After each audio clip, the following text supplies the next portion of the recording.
కొంతమంది కేసీఆర్ గారి పక్కన ఉన్నటువంటి వాళ్ళు కేసీఆర్ గారి పేరు చెప్పుకొని అనేక రకాలుగా లబ్ధి పొంది వారు చేసినటువంటి అనేక చెత్త పనుల వల్ల ఇవాళ కేసీఆర్ గారి పేరు బద్నామయ్యే పరిస్థితి వచ్చింది. అయినా మళ్ళీ వాళ్ళనే మోస్తాం, అయినా మళ్ళీ వాళ్ళనే ముందుకు తీసుకెళ్తామని అనుకుంటే పార్టీ ఎట్లా ముందట్టుకుపోతుంది? ఒక బిడ్డగా నిజంగా నేను బాధపడతా ఉన్నాను. ఇవాళ 5 సంవత్సరాలు ఇరిగేషన్ మంత్రిగా చేసినటువంటి హరీష్ రావు గారిది మేజర్ పాత్ర లేదా దీంట్లో? అందుకే కదా కేసీఆర్ గారు వారిని సెకండ్ టర్మ్లో తప్పించిండ్రు. ఈ మొత్తం కాళేశ్వరం ఎపిసోడ్లో కేసీఆర్ గారికి మరక అంటిందంటే 2-3 వ్యక్తులు కారణం. మాజీ రాజ్యసభ సభ్యుడు ఒకలైతే, హరీష్ రావు గారు ఒకలైతే, మేఘా కృష్ణారెడ్డి గారు ఇంకోడు, మేఘానో బోగానో ఏదో.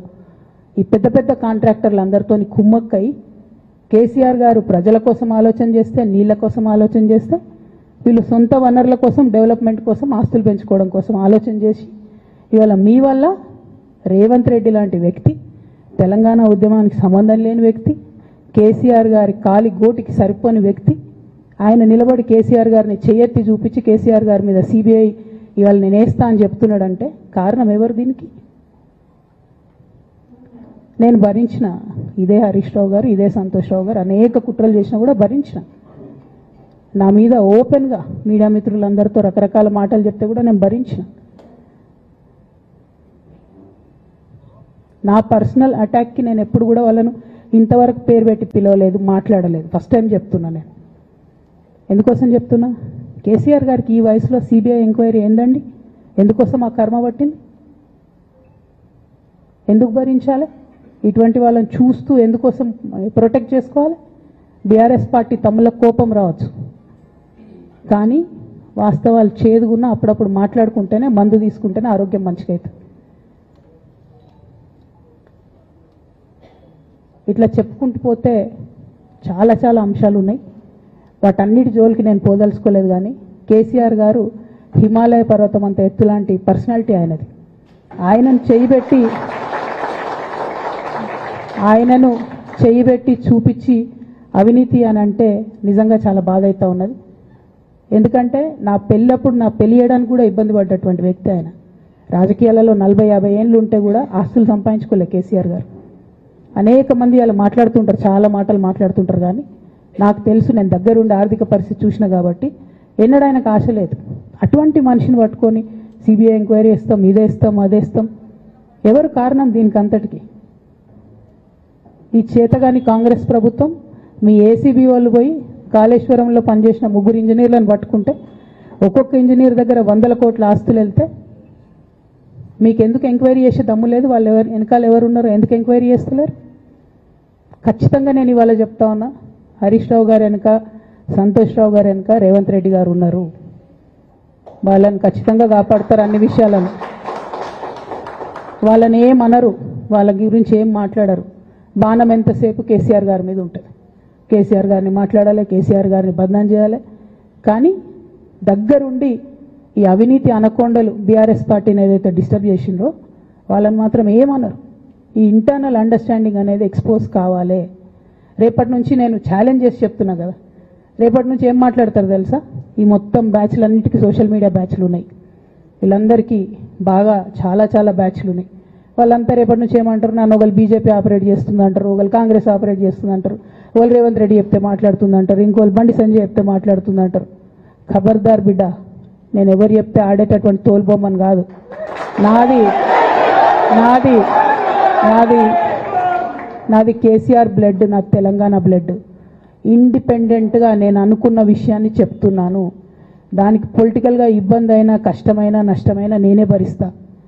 కానీ దేవుళ్ళ లాంటి మా నాన్నను ఇవాళ సిబిఐ ఎంక్వైరీ చేసిండ్రంటే కడుపు రగులుకపోతా ఉంది ఒక బిడ్డగా. అందుకే చెప్తున్నా, ఇన్ని రోజులు చెప్పలే. ఆ మధ్యలో పోయినసారి నా కొడుకు గ్రాడ్యుయేట్ అయినప్పుడు వచ్చినప్పుడు నేను మా నాన్నకు రాసుకున్న లెటర్ లీక్ చేస్తే కూడా ఆ 70, 80, 90 రోజుల నాకు నరకం చూపిస్తున్నారు. ప్రతిరోజు సోషల్ మీడియాలో ఇష్టం వచ్చినట్టు రాపిస్తున్నారు. ఎప్పుడు వీళ్ళ పేర్లు తీసుకోలే, ఇష్టం వచ్చినట్టు ప్రెస్ వాళ్ళకు మాట్లాడుతూ చాలా విషయాలు చెప్తున్నారు. ఎప్పుడు వాళ్ళ పేర్లు తీసుకోలే. ఇలా తీసుకుంటున్నా, ఎందుకంటే విషయం నాది కాదు, ఇది తెలంగాణ పరువు ప్రతిష్టకు సంబంధించిన విషయం. ఇలా దేశంలో ఏ మూలకు పోయినా ఎక్కడికి పోయినా కేసీఆర్ అంటే ఒక మహానాయకుడు, త్యాగం చేసిన నాయకుడు అని చెప్పి మాట్లాడతారు. రేపటి నుంచి ఏం మాట్లాడతారు? సిబిఐ ఎంక్వైరీ చేస్తే ఏం మాట్లాడతారు? కేసీఆర్ అంటే సిబిఐ కేసు అంటారు. మా నాన్న పరువు పోతే నాకా బాధ, మీకా? మీకు పైసలు కావాలి కదా, మీకు పేరుతోనేం పని? ఇంకా కూడా ఈ విషయాలు అర్థం చేసుకోకుండా, ఇంకా కూడా ఇటువంటి వ్యక్తుల్ని దూరం పెట్టుకోకుండా ఉంటే కేసీఆర్ గారి మీద సిబిఐ కేసు వేసేటటువంటి స్థాయికి వచ్చినాక ఏం పార్టీ ఉంటేంది పోతేంది. బీఆర్ఎస్ పార్టీ నాయకులు నన్ను తిట్టుకున్నా సరే, లోకల్ బాడీ ఎన్నికలలో నాకు నష్టం జరుగుతుంది అనుకున్నా సరే, మా నాన్న మీద సిబిఐ ఎంక్వైరీ పడ్డాక ఏముంది, తొక్కల ఎలక్షన్ ఒకటి గెలుస్తారు, ఒకటి ఓడిపోతారు. అసలు ఓడిపోయే పరిస్థితి ఎట్లా వచ్చింది? ఇటువంటి దుర్మార్గుల వల్ల కాదా వచ్చింది? ఆలోచన చేసుకోవాలి కదా. అంటే నా దగ్గర పైసలు ఉన్నాయి, టీవీలు ఉన్నాయి, సోషల్ మీడియాలు ఉన్నాయి, ఏటు పడితే అటు మాట్లాడతామంటే తోలు తీస్తాం చెప్తున్నా నేను. గీత గీసుకుంటాం బిడ్డ. మీరు ఒక్క కమెంట్ పెడితే మేము 10 చేస్తాం. ఏది పడితే అది మాట్లాడచ్చు సోషల్ మీడియాలో అనుకుంటూ చూసుకుంటూ ఊరుకుంటున్నా.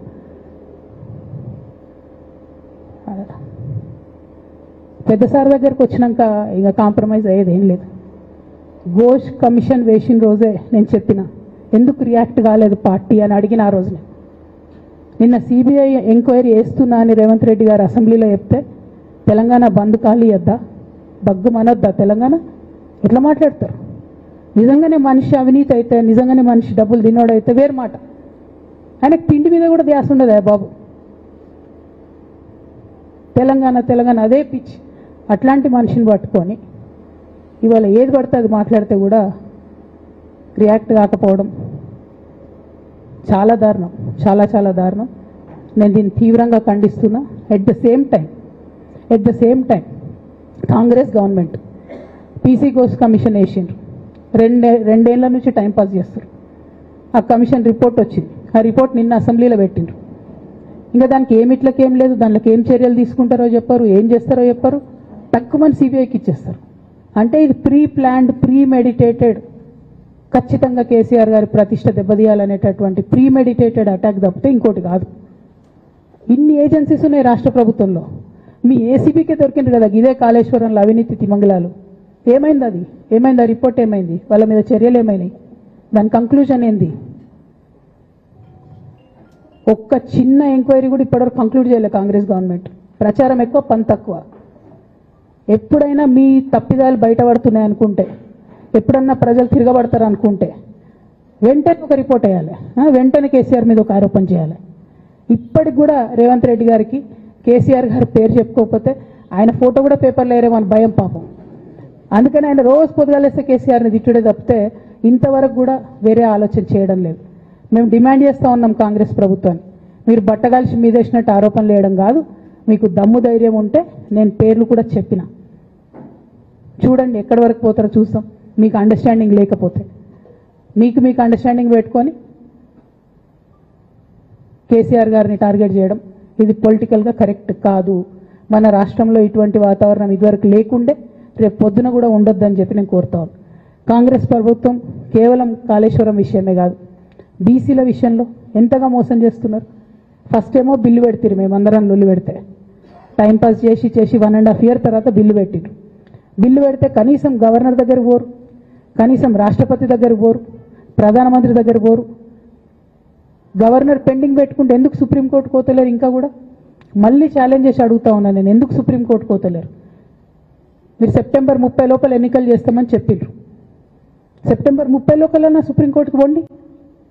డీమ్ టు బి అప్రూవ్డ్ అనుకుంటే ఇదే ఎలక్షన్లో బెనిఫిట్ అవుతుంది కదా బీసీలకు. ఆ తర్వాత ఇంకొక ఆర్డినెన్స్ తెచ్చిరు, అది పెండింగ్ ఉంది గవర్నర్ దగ్గర. కనీసం దాని మీద సుప్రీంకోర్టు కోండి, దాని మీద కూడా పోతలేరు. మళ్ళీ నిన్న కొత్త కథ, 50% స్లాబ్ ఎత్తేస్తామట. కామెడీ రోజు రోజుకి. ఏంది ఇది? ఎందుకోసం అంటే ఇదంతా బీహార్లో ఎన్నికలు అవుతున్నాయి. వాళ్ళ రాహుల్ గాంధీ గారి పిఆర్ యాక్టివిటీకి రోజు ముచ్చట చెప్పాలి ఆయన. ఇక్కడ వీళ్ళు నిన్న 50% క్యాప్ ఎత్తేస్తున్నామని కొత్త కథ చెప్పిండ్రు. మీరు చూడుని రేపెల్లుండి నుంచి రాహుల్ గాంధీ బీహార్లో ఏం మాట్లాడతాడు?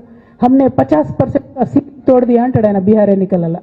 ఆయన అక్కడ చెప్పుకోవాలి కాబట్టి పిఆర్ యాక్టివిటీ కోసం వీళ్ళు ఇక్కడ చేస్తున్నారు తప్పితే బీహార్ ఎన్నికల కోసం తెలంగాణ బీసీ బిడ్డలను బలిపెడుతున్నారు రేవంత్ రెడ్డి గారు తప్పితే నిజంగా చిత్తశుద్ధితోని బీసీలకు ఏదైనా బెనిఫిట్ చేద్దామనే ఉద్దేశమే మీకు లేదు. అటువంటి ఉద్దేశం మీకు ఉంటే మీ వైఖరి ఇట్లా ఉండదు.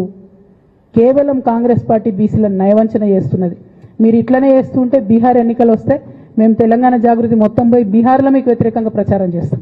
తెలంగాణ బీసీలను మీరు మోసం చేసిరని చెప్పి అక్కడికి పోయి కూడా మీకు ప్రచారం చేస్తాం. మీ యొక్క బండారం కూడా బయట పెడతామని ఈ సందర్భంగా నేను తెలియజేస్తా ఉన్నా. బీసీల విషయమైనా కాళేశ్వరం విషయమైనా చిత్తశుద్ధి లేనటువంటి కాంగ్రెస్ పార్టీని ఖచ్చితంగా మీ వైఖరిని ఎండగడతామని చెప్పి తెలియజేస్తూ, సిబిఐ ఎంక్వైరీ చేసుకున్నా మీరు ఏ ఎంక్వైరీ చేసుకున్నా కేసీఆర్ గారు మాత్రం కడిగిన ముత్యంలాగా బయటకు వస్తారని మళ్ళొకసారి తెలియజేసుకుంటూ మీ అందరి దగ్గర కూడా నేను సెలవు తీసుకుంటా ఉన్నాను. Thank you. జై తెలంగాణ, జై జాగృతి, జై కేసీఆర్.